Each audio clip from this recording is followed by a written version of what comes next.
Is Elon Musk wearing out his welcome at the White House? According to journalist Tara Palmeri, the answer is yes. In a recent Substack post, Palmeri recounts a disastrous interview Musk gave to Larry Kudlow. During that conversation, Musk suggested cuts to entitlements. And of course, he had previously called Social Security the biggest Ponzi scheme of all time during an interview with Joe Rogan. The White House quickly scrambled after the Kudlow interview, and their press shop released a fact-check memo. They denied Musk meant that he was aiming to eliminate Social Security. Palmeri talked to staffers and sources from within the White House for her behind-the-scenes report. Many expressed growing disgruntled with Musk for his dismissive demeanor, frequently boasting about his billions, and even crossing White House Chief of Staff Susie Wiles. Don't do that. So are Musk's days numbered? Here to elaborate on what she's uncovered is Tara Palmeri, an investigative journalist and author of the Red Letter Substack. Welcome, Tara. Thanks for having me. It's so great to finally be on the show. I've been watching you, so it's really cool to sit here with you both. Well, congratulations on your new chapter. So I would love to hear your take on whether Musk is fighting for his survival in this White House, or if he's just along for the ride as a guy who really doesn't need this, but he's sort of put his brand and reputation forward as a almost sacrifice to achieve certain goals. Is he trying to hold on here?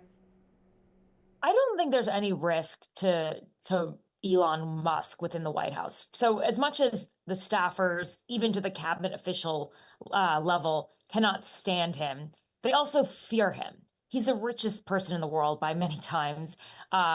President Trump is keeping him around. President Trump doesn't mind him. I mean, he's a little clingy, but he just gave him $100 million for his political action committees. And, you know, this is Trump's ability to make sure, A, that his agenda is passed, to try to maintain a majority in the House so that he can continue being an effective president and not a lame duck, but also to go on from this stage in his life into being a party boss, the type of party boss that he grew up seeing in New York City.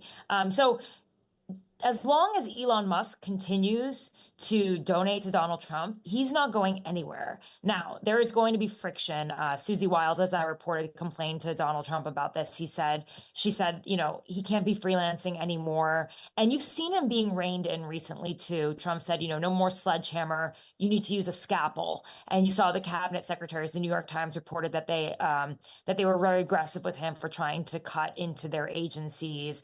Sean Duffy, the transportation secretary, said, do not try to fire my air traffic controllers. You try to do that. We don't have enough. And so people are starting, like, the emotions are definitely rising towards Musk, but ultimately they're going to have to play cleanup duty for him. He's going to freelance and he's going to do what he wants with Doge, but it doesn't matter. And as long as he keeps, you know, donating to President Trump, and as long as President Trump decides that he wants him around, and it seems like he doesn't mind him. To that very point, Tara, one of the things that I've always been struck by is how much Trump, through really all of his life, has been very concerned about perceptions of him and media coverage of him. Yeah, he does the kind of macho thing, but he's obviously very thin-skinned about criticism. And that's why I'm skeptical sometimes of people who do forecast this imminent falling out between Musk and Trump. Because I've certainly spoken to people who theorize that part of Trump's draw to Musk isn't just the money. It's the fact that through the ownership of X, Musk has this massive megaphone. And so you might want to keep him on board just the way a president from a previous generation would want to keep a media baron on board. Do you think there's anything to that idea? Absolutely. I mean, Musk is a very powerful person. I wouldn't be surprised if President Trump was a little afraid of him too. Something he'd probably never admit, but there is no reason to get on Musk's bad side. This person has so much money. He gave $250 million to his campaign. It's a historic record amount. And Trump admires him for being rich. The issue is that the people who are below Trump, he's extremely dismissive to them. Like the chief of staff, who is the second most powerful person in Washington, some might argue, he treats her, according to my source, as an effing secretary. Another source said that he treats cabinet officials, cabinet secretaries, like messenger boys.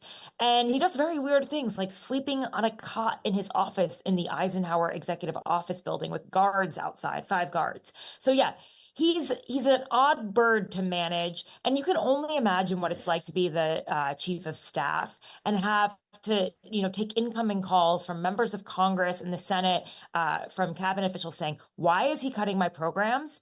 What am I going to tell my constituents? How do I keep my department running?" And who are they calling? They're not going to call President Trump. They're not calling Elon Musk. They're calling Susie Wiles. And so how is she supposed to do her job? And, she's a survivor. She would never go directly against Musk, but there's tension. I mean, she has to do her job, and he's making it harder. It's like having a two-headed president. I remember at the beginning of the new administration, there were a couple of reports about Susie Wiles and the tight ship she was going to run. No leaking, no backbiting, everybody kind of going through her funnel. Obviously, it's never that simple. And, part of your reporting to me is, I think, an element of the thing that we tend to see. Big egos, a lot of really big personalities clashing in the most powerful building in the world. So kind of for you, what is the thing that stands out as this is different than kind of what we've seen before with previous administrations throughout history? I mean, I think that Susie Wiles was aware going into this that you can never truly be a gatekeeper to Donald Trump. So many people have his phone number. They can call him and talk to him at any time. He's often the biggest leaker because of that. He doesn't really want to be controlled. One of my colleagues, Mark Caputo, says the MAGA serenity prayer, which is accept the things you cannot change and know the difference. And so she knows when to fight and when not to, and that's how she's been a survivor. But she also has a very top-heavy organization, a lot of deputies who report to her who are exceptionally loyal to her. They are more loyal to her, you could argue, than they are to Elon Musk. And I just think that they did not think that Elon Musk was going to go the distance, in the sense that he would literally be sitting and standing next to Trump at every opportunity, that there were going to be two people there. And Elon Musk freelances. He does what he wants. And so it's just not an easy position to be in, to have to deal with, a president who, in a lot of ways, freelances compared to conventional, presidencies, and someone who's just sending out messages on X to 200 million followers, who has control over not just the US, but major corporations around the world, has, a lot of political influence in now Europe and smaller countries where he's starting to invest. I mean, this is a very, very powerful person. You're not managing just one powerful person, you're managing two right now. And it's almost hard to tell which one is more powerful. Tara, I want to ask, just in terms of what your sources have been telling you, it seems to me that there are several reasons why people in the White House would have a resistance or a anguish about Musk. One is the policy, whether it's the cuts we mentioned, or you mentioned Sean Duffy. In the intro, we mentioned the Social Security comments. Then separate from that, there's the organizational element, what you mentioned as his propensity for freelancing. And then there's just his personality where people think he's a bit of a essentially. So, what is driving? I mean, that's, we could put it more politely, I suppose, but that's what he's they're dismissive. Really he saying. Told the cabinet secretaries when he started that meeting, "I created billion-dollar businesses. What have you done in your life?" Right. And Scott Besson is a very successful person on Wall Street.